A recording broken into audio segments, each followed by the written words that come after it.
touch. It's the first sense we develop in the womb. It's one of the last to leave us when we die.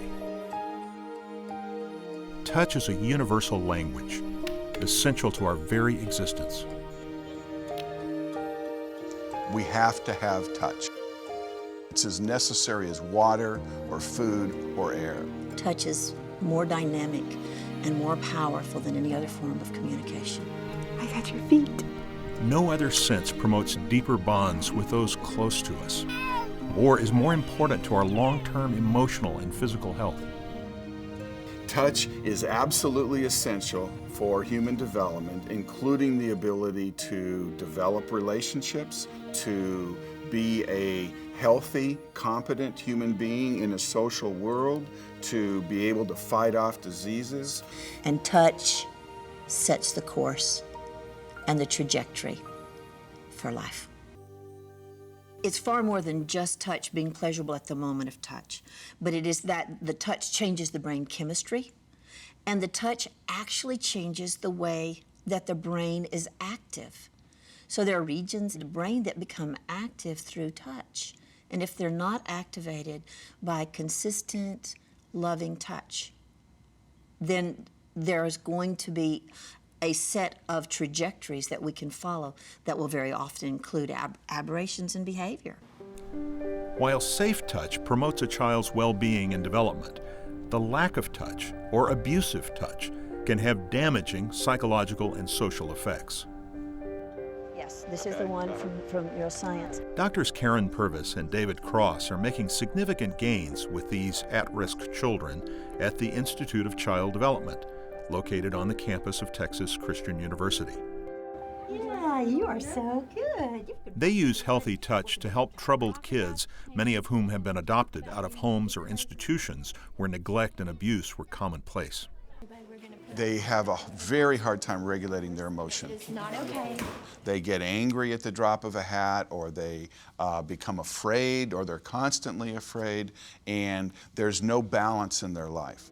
They have a hard time, what we say is modulating touch, and so they either don't register touch at all, or they're hypersensitive to touch, and so they don't want to be touched, which creates a real problem because they need touch, and it takes a lot of understanding and knowledge to know how to provide a child who's touch averse with the touch that they really need. Any chance I can have a hug?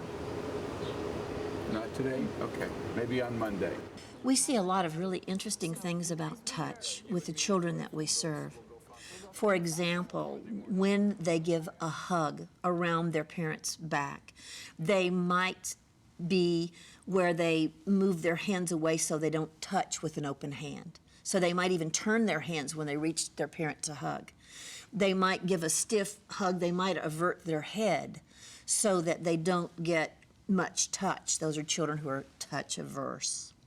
And we tried to teach parents to be aware of what their child is really saying by that behavior. It's not I don't like you, go away. It's I feel uncomfortable with this tactile experience. I need some help.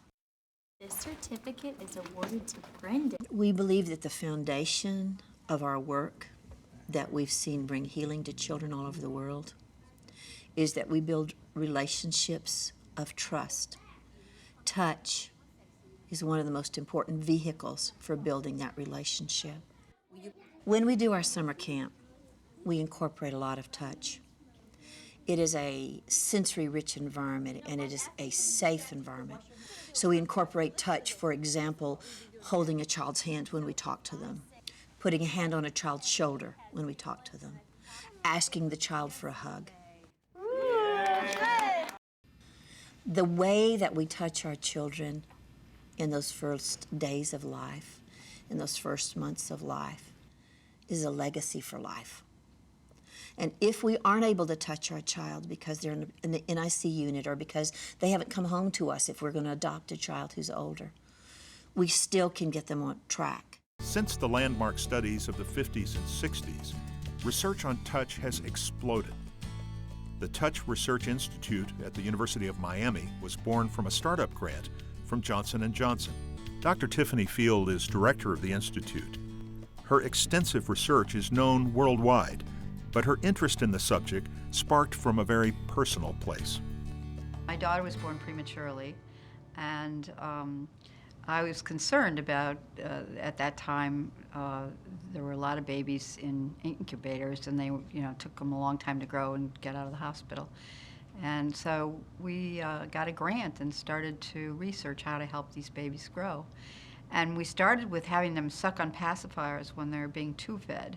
And they gained weight and they got out of the hospital sooner. So then we argued that if you could accomplish that with just stimulating the inside of the mouth, you might accomplish even more if you stimulated the entire body. So we started massaging. And the massaging was very effective for these premature babies. They gained 47% more weight, they got discharged 5 days earlier, and the hospital cost savings were about $10,000. If you multiply that across all the babies who are born prematurely in the United States, you would save like $47 billion. So it's very striking. We live in an instant access world. We can check our email on our cell phones, get directions from our car GPS, How's it in Japan? and see a friend half a world away with a webcam. We are connected through technology like no prior generation could have dreamed.